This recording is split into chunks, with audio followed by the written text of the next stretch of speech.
Hi. Hi. Hi.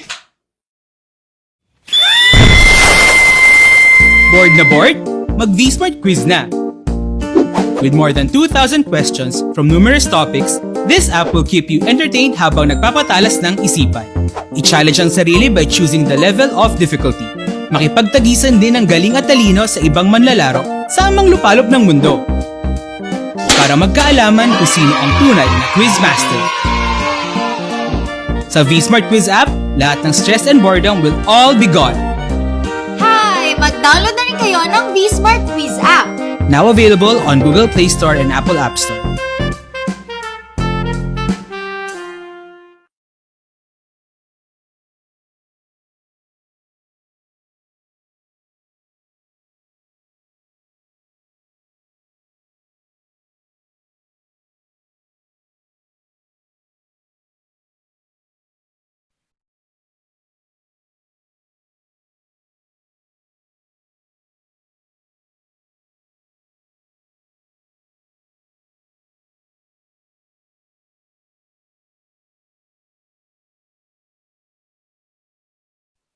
Good day, Kavibal, and welcome to our YouTube learning session. For the discussion today, the topic will be on Reintroducing the Glocal Teacher and the Emerging Perspectives and Pedagogies in the Intercultural Classroom. Before we begin, take note of the following reminders. Make sure you are registered to the webinar to have your e-certificate of participation. Visit certificate.vibalgroup.com to generate your proof of attendance. Share the video using hashtag LearnAs1PH as our official hashtag to all our Vibal webinars. Experience learning, ka-Vibal! And now, to proceed with our webinar this afternoon, it is my pleasure to introduce to you our distinguished speaker today. Our speaker graduated Bachelor of Secondary Education, major in English, and was awarded Cum Laude and Feature Writer of the Year, while graduated his Master of Arts in English as a Second Language in 2021 and obtained the Best Paper Award. Both degrees were taken at Benguet State University. He was also awarded the Honor of Merit by the Commission on Higher Education and was recognized as a 4-year full merit scholar of the same institution. He also obtained his certification in teaching English to speakers of other languages or TESOL and TESOL Asia, Pampanga, and a national certification from Technical Education and Skills Development Authority or TESDA. Currently, he is pursuing his doctorate studies in applied linguistics. He has 7 years of teaching experiences ranging from elementary, secondary, to college levels. Currently, he is an English teacher at University of Baguio Science High School, the coach of radio and television broadcasting, online publishing, and collaborative publishing, and a researcher. Before the pandemic, his team represented the Cordillera Administrative Region in the National Schools Press Conference for Television Broadcasting category and bagged top 6 and 7 in Best in Development Communication Material and Technical Applications, respectively. He also received awards such as Outstanding Club Advisor in 2019, Winning Coach in Broadcast Journalism in 2019, and Winning Coach in Storytelling in 2018. Last December 2021, he bagged 4 strict international gold medals for the Philippines such as Best in Paper Presentation, Best in Research Abstract, Best in Demonstration Teaching, and Best in Lesson Planning at Chonburi, Thailand. Recently, he was awarded 3 international awards such as Epochal Teacher of the Year, Epochal Researcher of the Year, and Epochal Organization Leader of the Year at Chonburi, Thailand.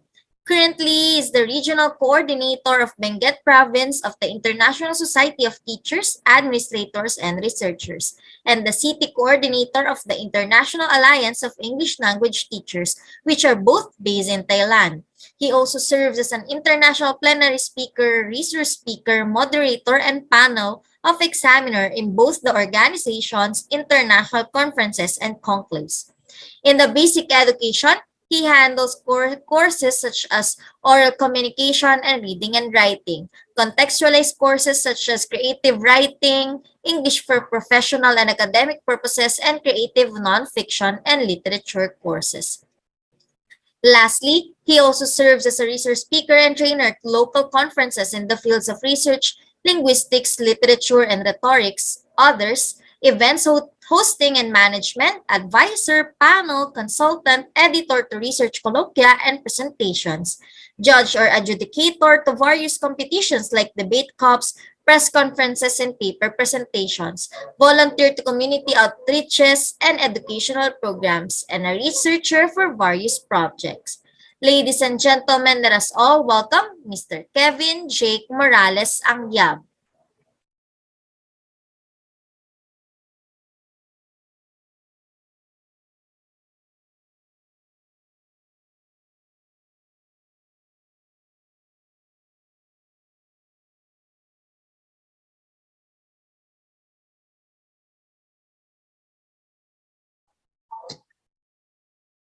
Magandang hapon po sa ating lahat. Good afternoon, ladies and gentlemen. Good afternoon to all of our teachers, our fellow educators, our students, and all significant visitors that we have in this particular virtual platform. And we come together on this table of discourse because there is something very timely, very urgent, and very important matter of discussion set before us. And thank you very much for such an opportunity to be or to serve as your resource speaker at this very point of time. And with that gratitude, I also give the same gesture of gratitude to everyone who builds the Vibal community. Mga Kabibal, maraming salamat for this opportunity. And thank you very much for warmly inviting me in such a certain time as this. And with that, ladies and gentlemen, we shall be talking about more on what I have prepared for everyone of that this particular afternoon, because we shall adhere to what the Vibal community quotes, and that is we learn together and hashtag learn as one PH. Let me just be given time to please project my presentation to you all this afternoon.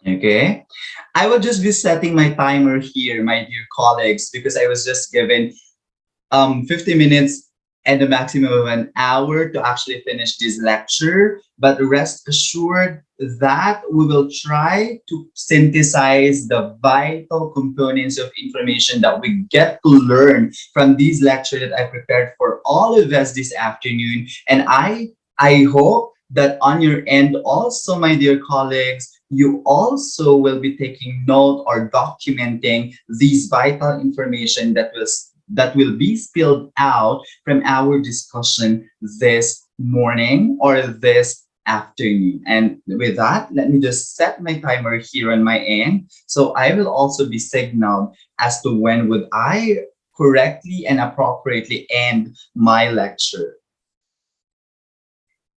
Okay, and we are all set to start. Ladies and gentlemen, my title or my lecture topic revolves on reintroducing the Glocal teacher and the emerging perspectives and pedagogies in the intercultural classroom.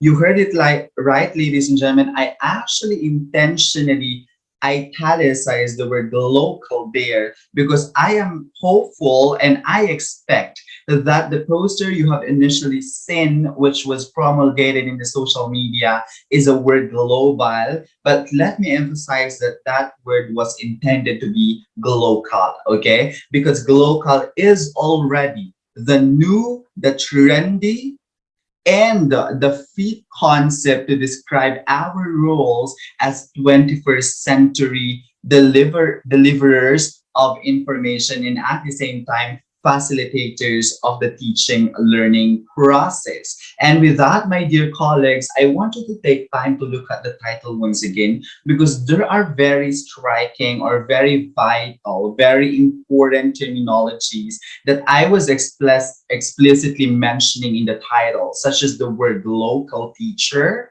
Please highlight that. Intercultural classroom.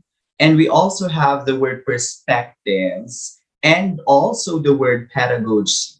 Okay. And that leads me now to saying that we actually have our learning target this afternoon. Okay.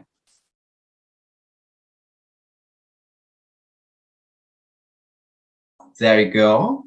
I'm projecting to you, my dear colleagues, our learning target this afternoon. And one important learning target that we have this afternoon is to define who a glocal teacher is. Now, who is a glocal teacher? Are we with that certain community? And we can label ourselves as glocal teachers. We'll find that out later as we progress on our discussion. Second one, we will try to define what an intercultural classroom is, what factors or salient components or peculiarities should an intercultural classroom has or an intercultural classroom possesses. And third one, it's also important to actually be knowledgeable to the word perspectives, much more that we're talking about interculturalness here. And lastly, we target to also define or to identify what probable, potential, and promising pedagogies can we use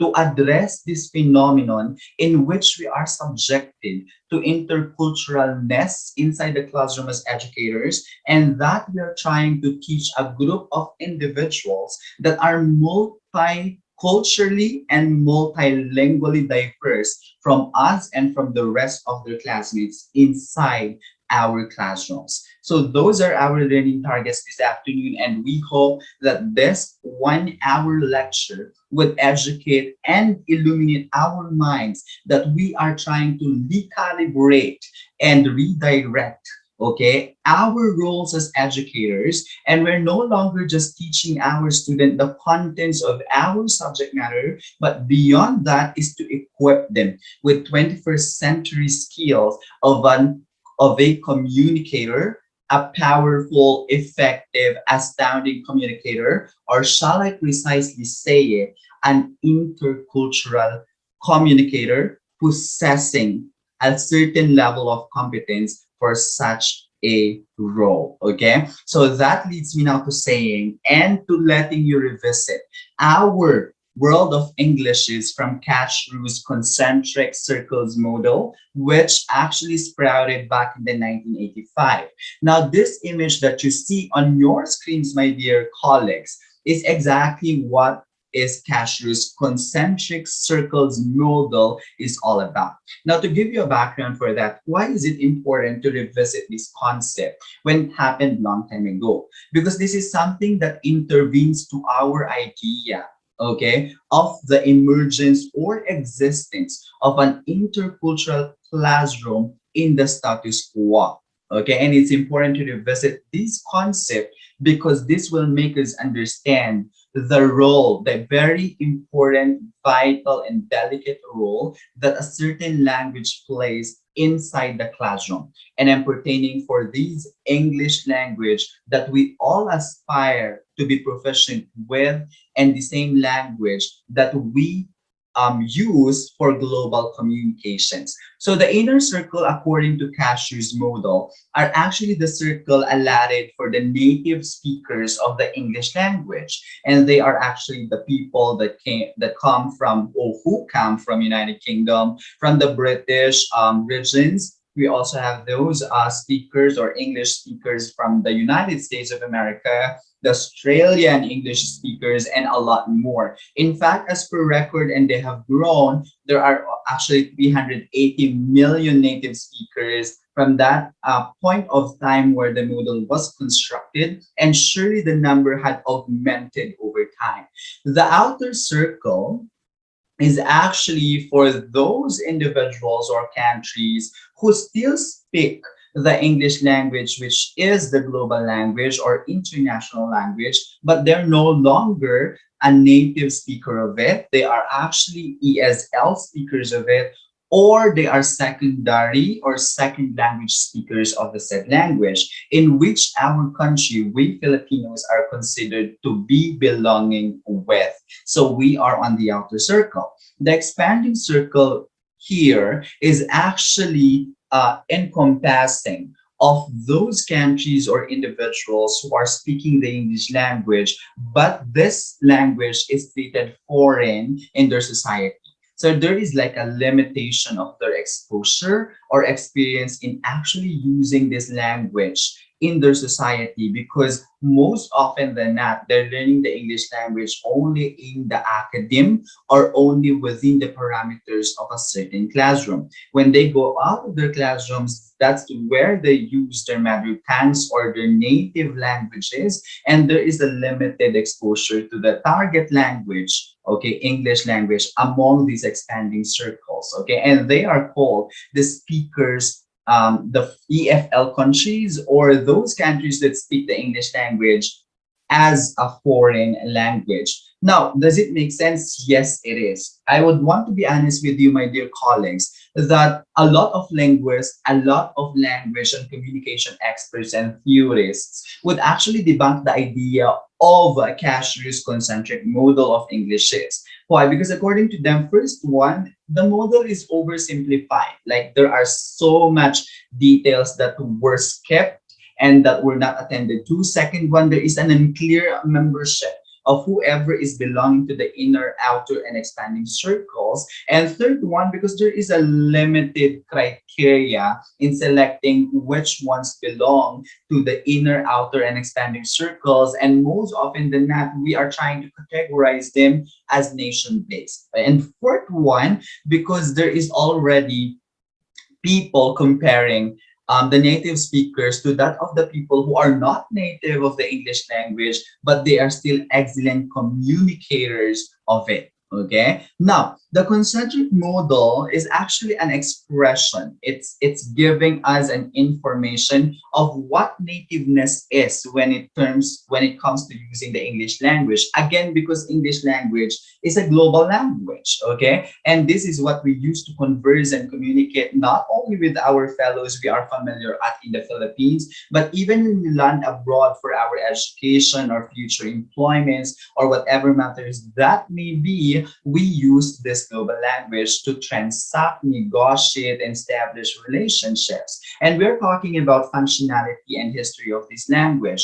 Now, the first one is we also argue on the idea that the English language respects this concept of transboundary and transnational spreadness, which means that the English language is no longer secluded or isolated in the inner circle in which the groups of the native speakers are, but it is so fluid and flexible that over time it radically spread to the different parts of the world, which reached already the countries that belong to the expanding and to the outer circles of the model. And also, it actually tried to recalibrate our mind, repositions our frame to understanding that English language is no longer a linguistic property of only one group of individuals, such as the native speakers, but it becomes a global property already. That even if you're not a native speaker of this global language, English, you are still entitled to use it and that you can still claim it as your own, because we respect how this language becomes so fluid and flexible to reach the different parts of the globe and different speech communities over time. And also in the discussion of a concentric circles model by Catchrew, we understand that we're already directing our steps towards the road of globalization. We're no longer isolating our minds to thinking that we shall be here and just be communicating with people whom we are familiar with. For example, for cases of Filipino learners, we're trying to build it in their mind the possibilities that they will be exposed to certain environments for whatever matters, and they will be subjected to communicating with people whom they are not familiar with, probably foreigners, strangers, and they have to fluently and proficiently use the target language English to transact and to establish communication with them. Second one, it comes with the concept of internationalization, that countries to countries are building their interrelationships, they're building networks, they're building their connections in the in sectors in talks of education, in talks of economical discourses, in talks of employments, in talks of whatever matters that are relevant to this. And so we are already born in the century where globalization and internationalization are very emergent and are very evident. And third one, my dear colleagues, in understanding the Cashier's model, please bear in mind that there is already a thinner to probably know separation already of ESL and EFL countries. Again, based on the model, the ESL or the secondary speakers of the English language are the ones in the outer circle, and the EFL speakers are the ones that are belonging to the expanding circles. And we are trying to observe a very thin line that separates these two already, because the goal of the 21st century in the grounds of communication is simply to become proficient in using the target language to transact and to establish relationships with other people, whether locally or internationally. And also, we are made to understand that the most important thing in mastering and being proficient in a certain target language, such as English,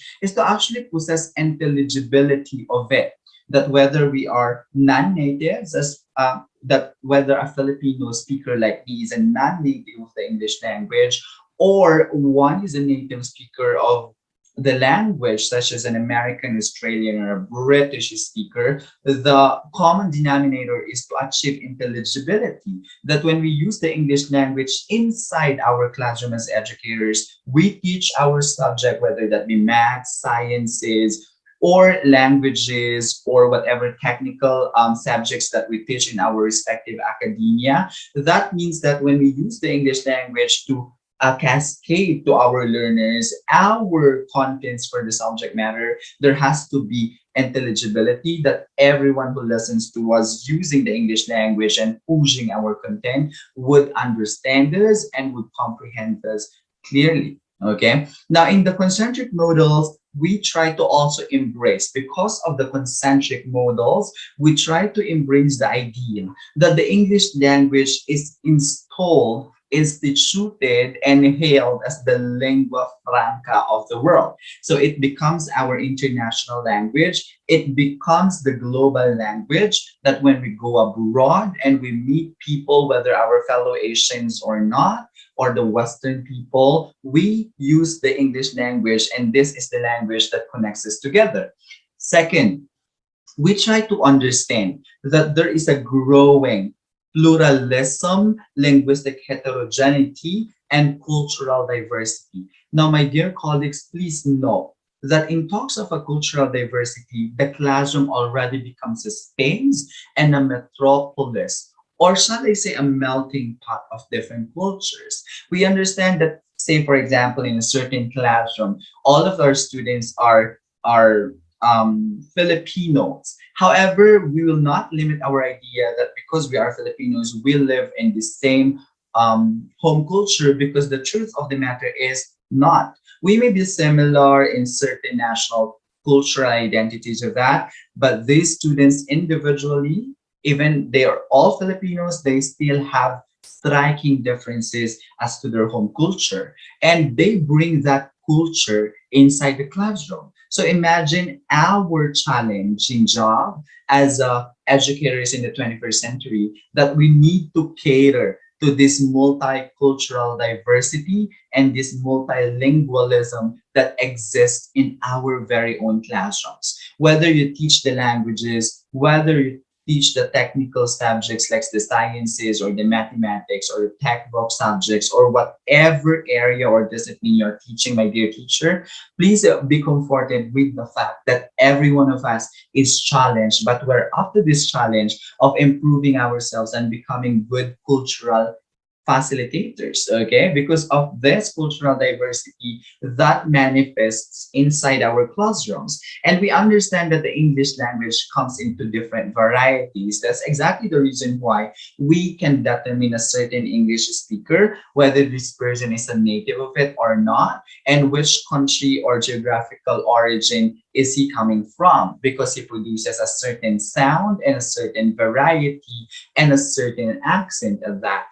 We also understand that the most important thing about English language or any other languages and dialects is to use that for the sake of communication, negotiation, and accommodation. Okay. Now, that gives me now this word intercultural communication competence, which actually is included in the perspectives that are reflected in my title, okay? Because it's a matter of changing our perspective now, my dear educators. The point of the matter is no matter how good we are to speak the English language and we use that language to cascade the contents of our subject matter or our subject inside the classroom, if we are not achieving a sense of competence into how we interculturally communicate with our students, then that defeats the purpose. Because at the end of the day, they will not understand us unless that we educators or their teachers are equipped with this intercultural communication. So it comes with my heart to believe that we also need to be competent in intercultural communication. And I can provide you voluminous bodies of studies and literatures to prove that it really is a necessity already and a life skill starting this 21st century and beyond. The people from two different cultures come together and communicate with each other. And that's exactly what I was saying a while back. The classroom is becoming a melting pot or a metropolis of different languages, different dialects, and different culture. Because each student is culturally and linguistically different from each other. But the challenge here is not to create a division in the classroom. The challenge here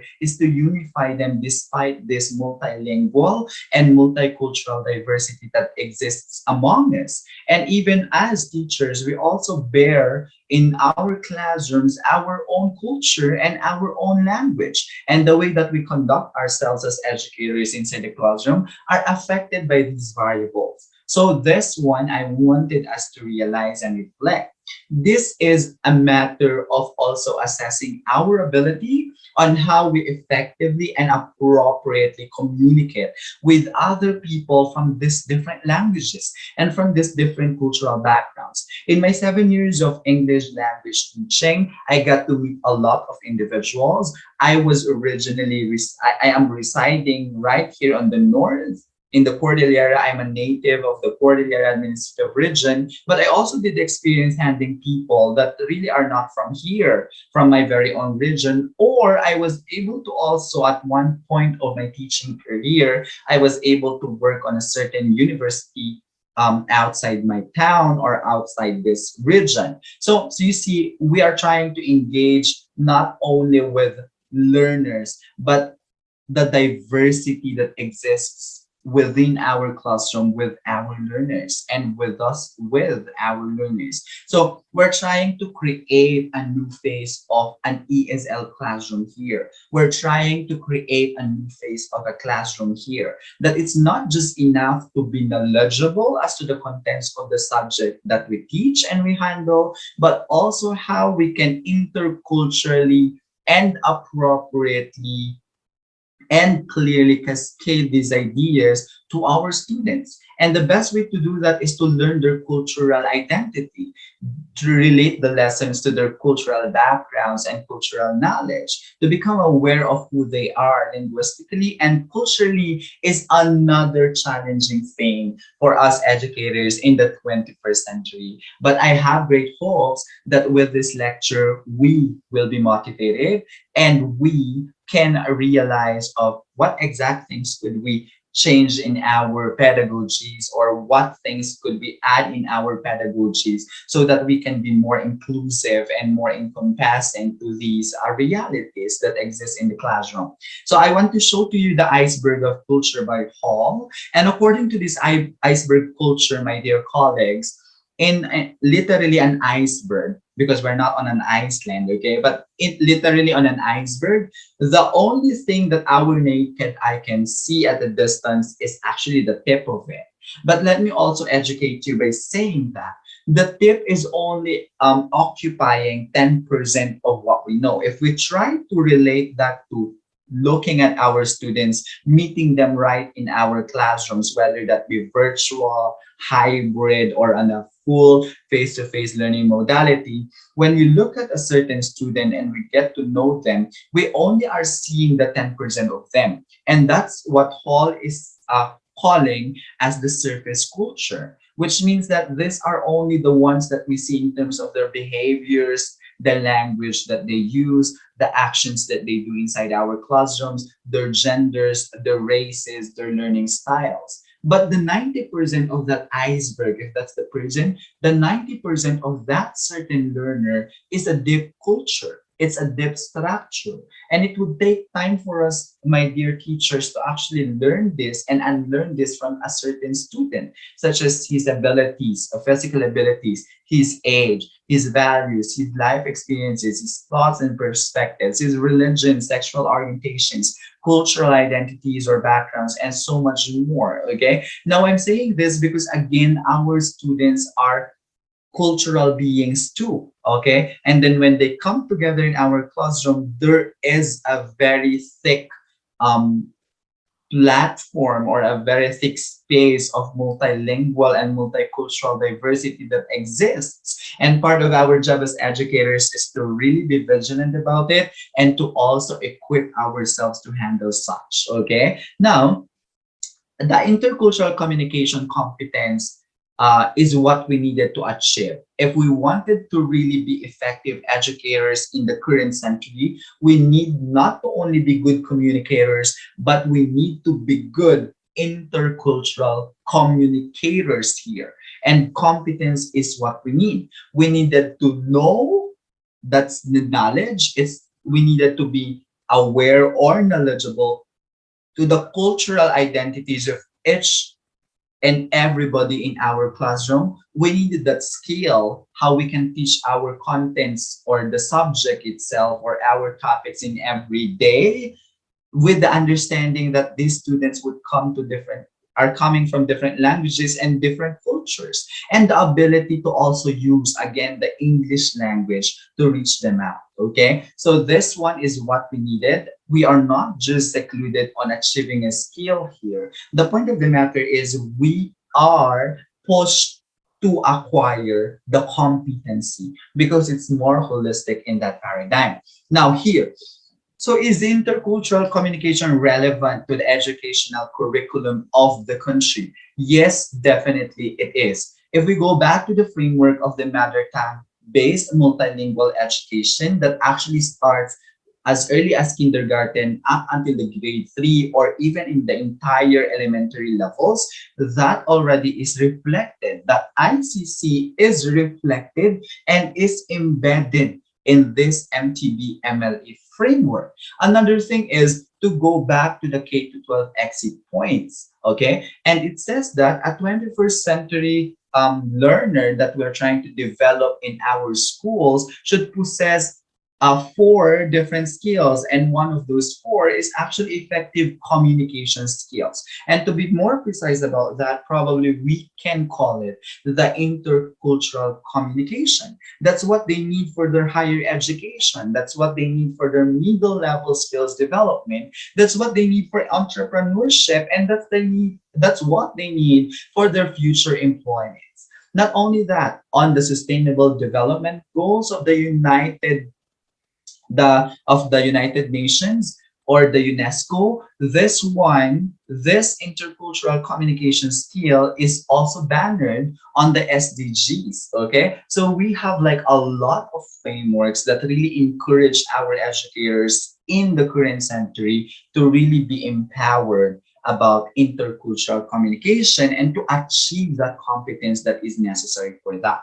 Now, let's try to dig deeper on our ICC using the English language to communicate with our students and, of course, what exists in our classrooms. So, to define the ICC, okay, or the intercultural communication is actually a certain skill that displays our ability as second language speakers to mediate and interpret the cultures of themselves and of others and to stand on the bridge or indeed to be the bridge between people of different languages and cultures for the meaningful communications. And I'm talking about these people, I'm pertaining to our students inside the classroom, if we will go strict on that parameter, okay? So again, our classrooms become a metropolis of diverse cultures. Okay, so we also are recalibrating our roles.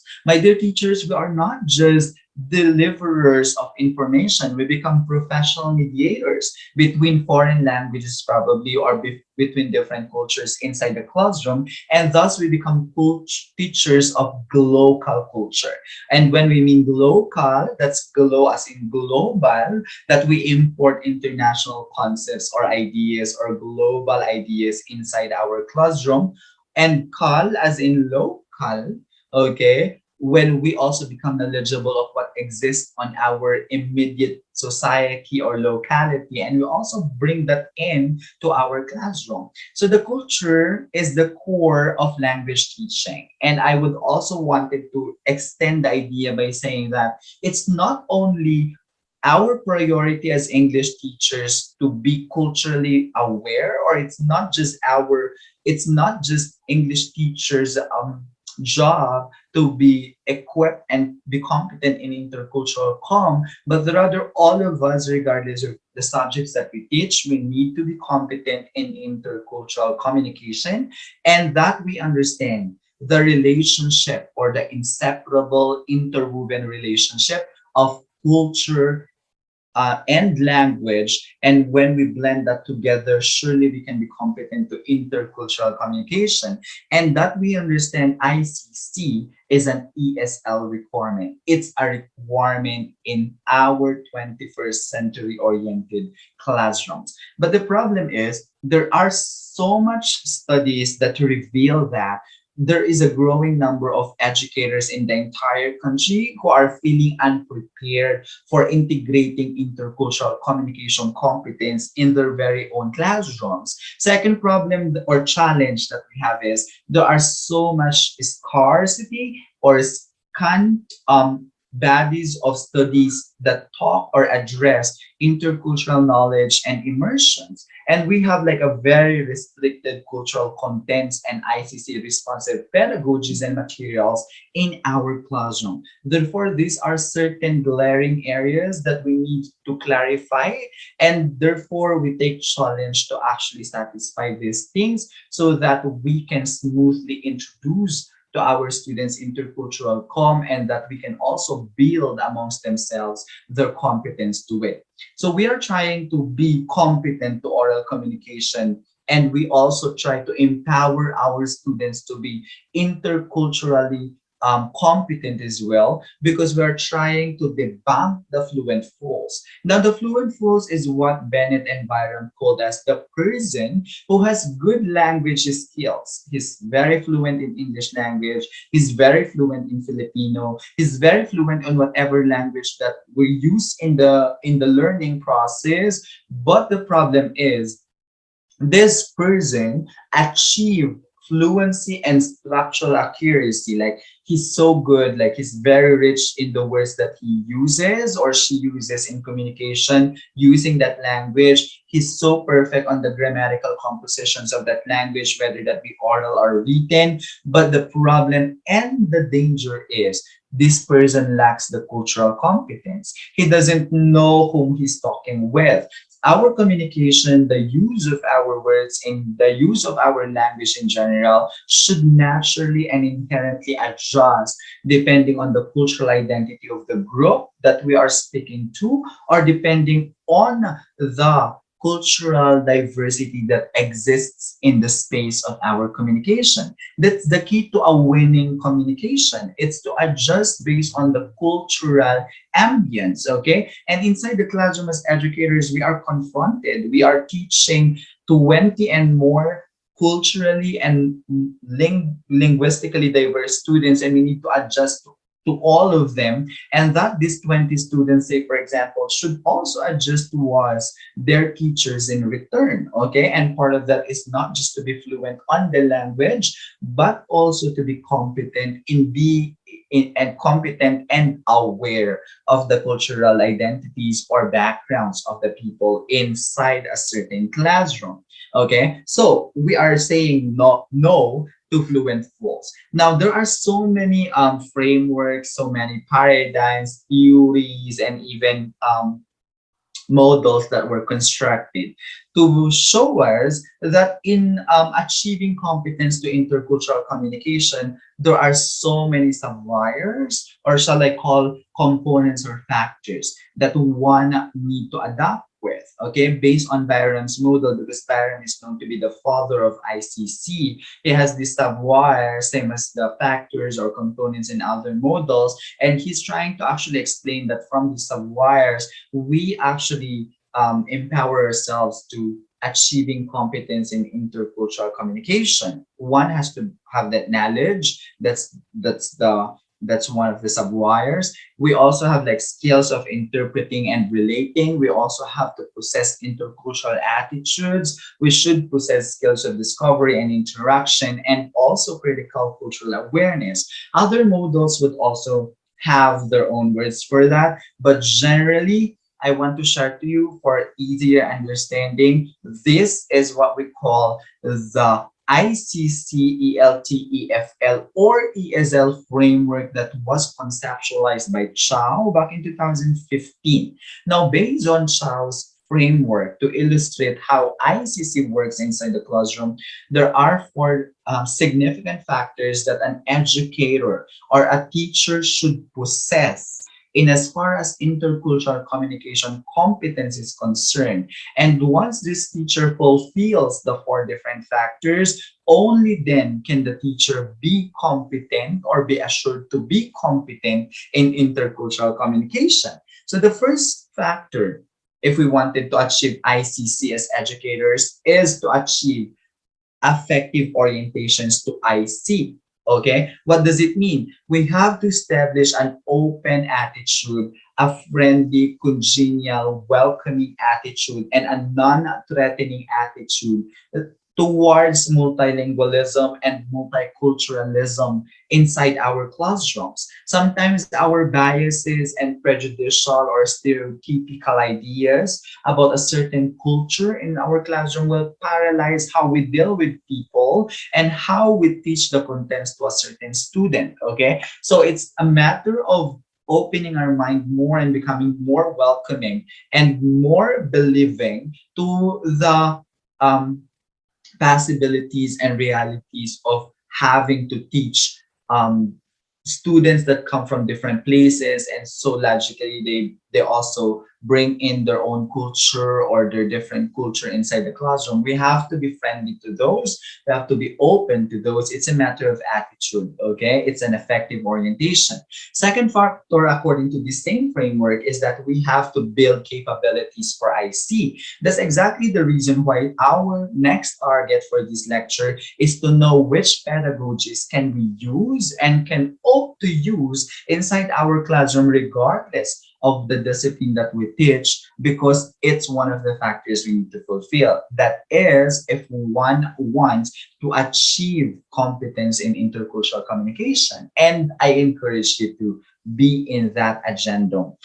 Third factor, according to Chow, is the perspectives in ELT. Okay, and the fourth factor is how we employ these intercultural strategies, or should I say our pedagogies inside the classroom, so that we become inclusive, we become welcoming and encompassing of the various cultures, languages, and identities of our learners. That's the most important thing. And once we achieve these four factors according to this framework, then we are assured to label ourselves competent in intercultural communication, and thus can be effective to also furnish or polish our students with same competence. Okay, so what are the pedagogies? That's the million-dollar question. Number one, because these ones are inspired by my study on intercultural communication, the number one thing that I found out to be an effective pedagogy is to go back to the concept of what we call localization. Well, if one is not familiar with localization, we can actually alternately understand that as contextualization. And down on this theme are different sub themes. Okay, and first one that I found out is one strategic pedagogy we can use is to relate our topics, our activities, our lectures, even the examples that we give about a certain topic of the day into the classroom. We need to find a way to relate that directly to the students' culture. Okay, relate that to their culture or relate this to your own culture as an educator. So teachers should develop the students' intercultural awareness or communication in the learning process. Okay, and the only thing to do that is again direct our topics, our lectures, our activities, even every discussion or panel discussion we introduce in the classroom always touch culture. Okay, and part of localization as a pedagogy is also to relate these things to their context. What really exists in the locality, these are called the social realities, should be tackled or discussed inside our classroom because it was revealed by so many studies that there is significant impact when matters that are related to the student's context in lieu of raising their proficiency to the target language. Okay, we're not just speaking of culture here, we're also speaking about their effectiveness or efficiency in using the language and dominantly across all subjects and across all schools in the country. We're trying to have the English language as one of our national languages or official language for communication and an official language of information. Okay, and another sub themes under localization as a pedagogy is that we relate these topics, activities, materials, and every discussion that exists in the classroom to their very own experiences. Like simply calling this particular student to share a certain experience related to the matter is already a pedagogy that supports the integration of intercultural communication competence. Their ability to share their experiences is a cultural thing, and to use the language, which is the English language, to talk about these experiences is also another thing. And they're trying to actually become more competent because in both ways they excel. Okay, they have that language, they use the English language in sharing their experience, and they talk about a certain experience which is a cultural dimension. Okay, so whether it's a direct experience or a vicarious experience or other people's experience that they have heard of and they've witnessed, they can freely share that in the classroom so long as it's relevant to our subject matter for the day. Then that already is responsive to ICC. And another one, is there something wrong when we try to translate this language? Like we allow a certain student to speak in the vernacular or mother tongue or native language, and that's and then we try to translate that. That's actually better. Okay, sometimes we also need to be flexible. That there are some students who really cannot speak their ideas well in using the English language first because primarily they are not really confident about it because of a heightened level of anxiety in speaking the target language English. However, if we try to use localization, particularly language translation as a pedagogy, then I can guarantee that they're not just learning the contents of the subject matter, but more than that, they're achieving competence in both the language and the culture. For example, for language translation, allow one to speak the vernacular and then After that is to help this student translate his vernacular to the target language or to the official medium of information and communication in the classroom, which is English language. We are there to support them, and that in the process of translating their responses from their own vernacular to the target language, they are speaking of their culture and they are naturally and unconsciously learning the English language itself. So we're trying to hit two birds in one stone here. The learners gain the cognitive and the social aspects of the English language for situations and purposes. And another one that I found out to be a very powerful, promising pedagogy in being an interculturally competent educator inside the classroom is that we use cross-cultural materials. If the first theme is centered to the approach, then I think that part of the pedagogy is also understanding which of these materials should I use inside my classroom. Again, our classroom is a multilingual, a multicultural classroom. And so first one, I suggest that we need to diversify our materials. Like we are aware of the modal, we are aware of the native speakers, we are aware that we are non-native speakers of the English language, but there has to be allocation of our local and world cultures as well as mastery and fluency of the English language. Would that be possible? It is. That's why I call it diversify. If we're using a Filipino authored textbook in the classroom, we can also use other foreign materials in the same meeting or in other meetings. In that way, my dear colleagues, they are not just absorbing, our students are not just absorbing the contents of the matter. If these textbooks are written in the English language, but only that are written and authored by different races or nationalities, one is a native speaker and one is a non-native speaker of the English language, it doesn't matter. We are trying to create a space that these students would appreciate both materials, and not only that, they're unconsciously and naturally learning the English language from these materials, and they also get a learning from local and world cultures. Okay, and another one, if we can diversify, we can surely differentiate. Now be explicit, be intentional in our classrooms that this material, hey students, this material that I'm using is an American authored material. That will cue our students that, okay, this material that we're using is definitely using the English language and it comes from the one who's a native of it. And then another instance in the discussion, hey students, I'm using a material that was authored by our fellow Filipino. Now, students would understand that, okay, this material is still using the English language, but this time, this is how a certain non-native speaker of the target language is writing some information. So probably potentially they gain familiarity of the non-natives to the natives and vice versa. And according to Johnson 2015 and other studies that came after are actually very effective. Okay, again, we can diversify, we can differentiate, and we have to be intentional in these pedagogies in as long as cross-cultural materials are concerned. And another one is dissect. Okay, we need to dissect. Like for example, for the language educators or language teachers in the classroom, for example, you're taking the academic reading and writing course, you're handling English for professional or academic purposes, or not only English, but also Filipino, or not only these languages, but also other disciplines. We need to dissect. What does that mean?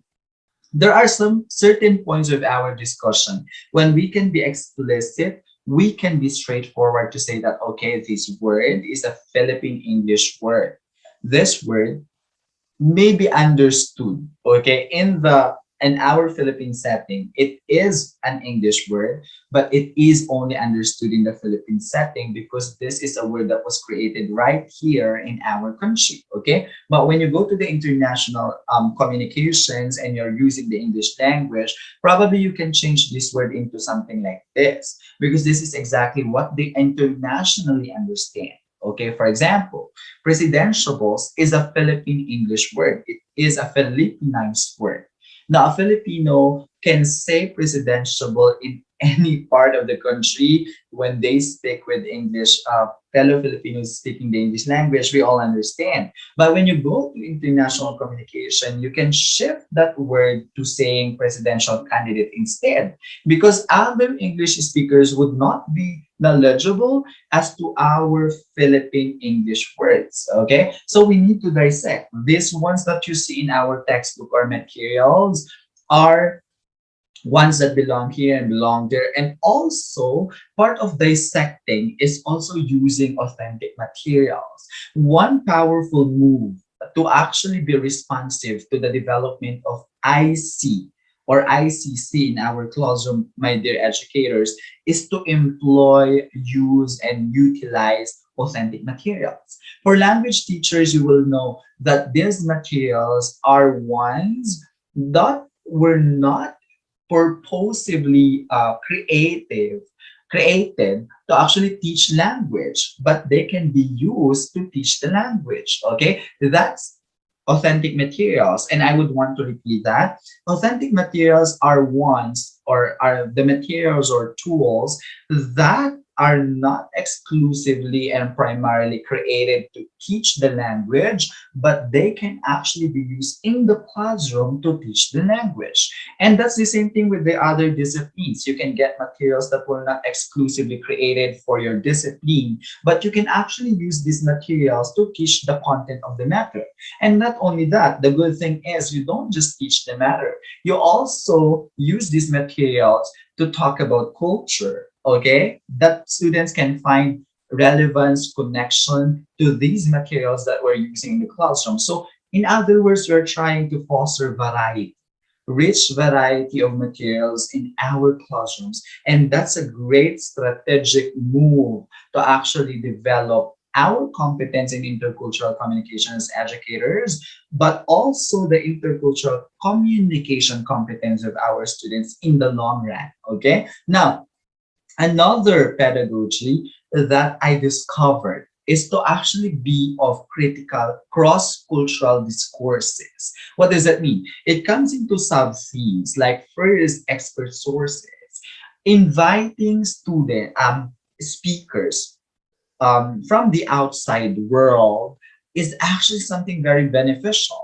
in as far as ICC integration is concerned. But when I mean outside the world, I don't just mean the foreigners like outside the country. I also mean students who are not really belonging or people who are not really belonging to your school or people who are not belonging to your own classroom, and they are subject experts, okay, or content experts to this certain topic that you ought to discuss in the classroom in certain day. Why not consider inviting them instead of you lecturing, and invite them instead in your classroom and be the lecturer? First one, they are knowledgeable about this content, so there's no problem. Second one, they're using the English language in such a very different way than you and the other students do inside the classroom. Again, we're talking about English language here. And when they step into the classroom and use the English language to discuss the matter that you assign to them because they are the expert sources of the day, that already is a strategic, powerful move so that students will know different linguistic and cultural perspectives from these outsiders or from these expert sources. Now, in my discussion personally, in my years of English language teaching, I also bring in this practice in my classroom. Like, for example, when I teach American literature, I have like American colleagues when I was working in a certain point in my education career. I have an American colleague, and I invited my American to do a peer teaching with me in a certain subject in a certain class. And it works so well because the students would know, okay, Sir Jake, who is a non-native of the English language, is using this language in such a certain way. And here comes an American teacher who is a native of the English language and teaches the matter in a certain way. So the students will be having like a rich reservoir of this linguistic and cultural perspectives because they see a non-native and they see a native speaker speaking the same language but approaching it in a different way. Okay, so they become more culturally and linguistically knowledgeable and aware. Okay, one colleague also invited, I remember one of my colleagues before also invited a British speaker to speak inside the classroom. Or probably if I'm a Filipino, I can invite a Chinese, Taiwanese, Malaysian, and other Asians to come into the classroom so long as they are expert sources of the matter. Okay. And naturally, the students will have these linguistic and cultural perspectives about them and about themselves. Okay. So this is the advantage of having expert sources.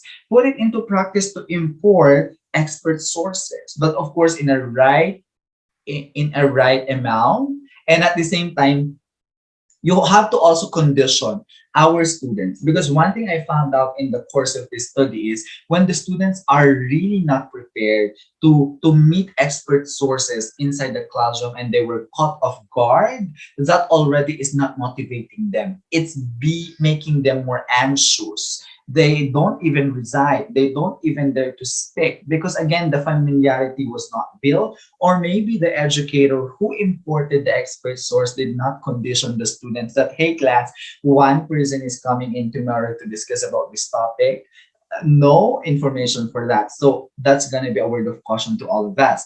But for convergent task, which is still under a cross-cultural discourse, again, we try to be emphatic on coming up with creative activities, but not only creative, but collaborative or convergent tasks. Meaning to say, these are tasks that come in terms of group works, peer sessions, peer works, partner works, and pair works and all of that particular thing, because these are convergent tasks. What's good about this are they're trying to foster the students' empathic abilities, their ability to communicate with each other, and that when they communicate using the English language, they don't realize that in the process as they're communicating, they're more natural to use the English language. And that's one thing. They're building their communication skill and their fluency over time about this target language. Also, there is a sudden change on their attitudes because they become more open. They are not already threatened or feeling shy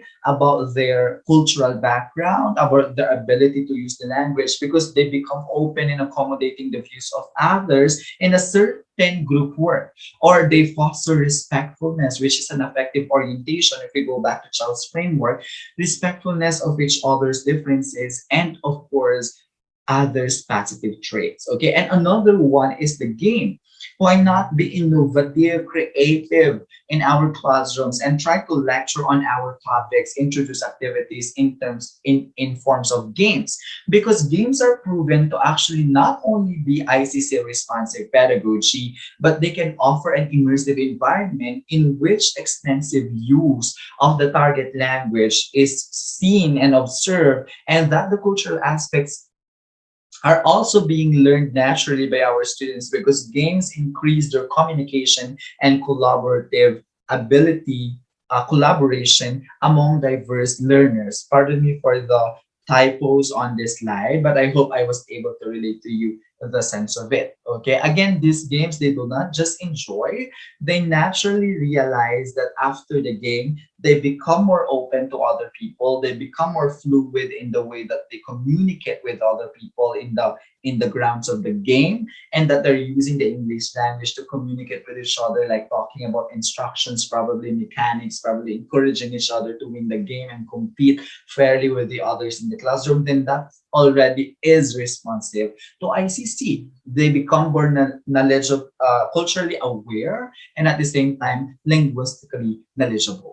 Okay, now ladies and gentlemen, I wish to see to you, because to show to you rather, I wish to show to you actually the material I was able to conceptualize from this pursuit of study.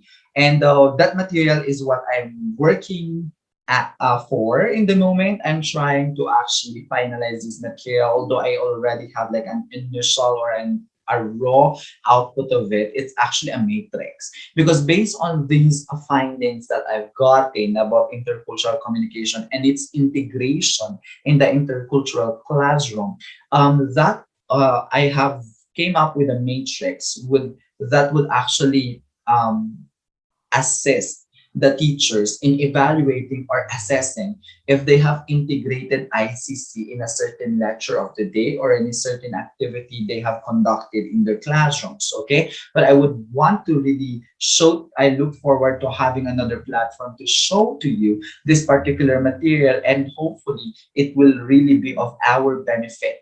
And I'm sure it will really be in our benefit. So let me just conclude that again, for local teachers, we are not only focused on the local cultures that we have here. We also have to extend our minds as educators to the global concept, and that's what makes us a global teacher. Okay, we also have to put in our minds that in a certain classroom, our students are cultural beings, and that our classroom is a metropolis of different cultures and different languages. Now, our challenge is to unify these diversities that exist through using the target language and through the pedagogies that we employ in our classroom, regardless again of our disciplines. And another one is to know that the factors that we need to see amongst ourselves as facilitators of in an intercultural classroom is to have a good effective orientation to achieve a good capability or capabilities in teaching our matters, that is hitting first the language and of course the cultural matters in our classroom. And we are guided by the pedagogies with that, which I elucidated a while back, primarily localization and cross-cultural materials and cross-cultural discourses. And I'm assured, ladies and gentlemen, we are on our roads to fully grow in intercultural communication, not only amongst ourselves as educators, but also to our students and to more students that we will handle in the future. But the most important thing is we start amongst ourselves as educators, okay? And let me just conclude my lecture from Susie Cassing's quotation: understanding languages and others' culture builds the bridges. Now, it's no longer a talk of burning the bridge. It's already building the bridge. And for us to make ourselves comprehensible to our students in the classroom is to know who they are, what language do they speak, what culture did they bring inside the classroom. And for our students to also understand their teachers in return, their strategies, approaches, and knowledge about the subject matter, they also ought to understand the teacher's language and peculiar cultural background.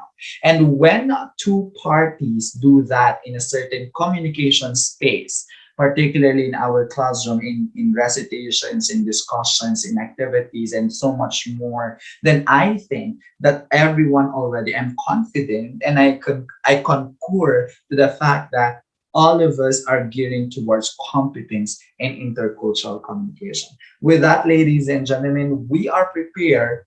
We have introduced, we have successfully reintroduced the Glocal teacher and also have been knowledgeable about the emerging perspectives and pedagogies in an intercultural classroom. Maraming salamat. Agyamanap, that's in our language. Muchas gracias. And thank you very much, Vibal, and to all of our participants right here in our YouTube lecture series. And see you all very, very soon.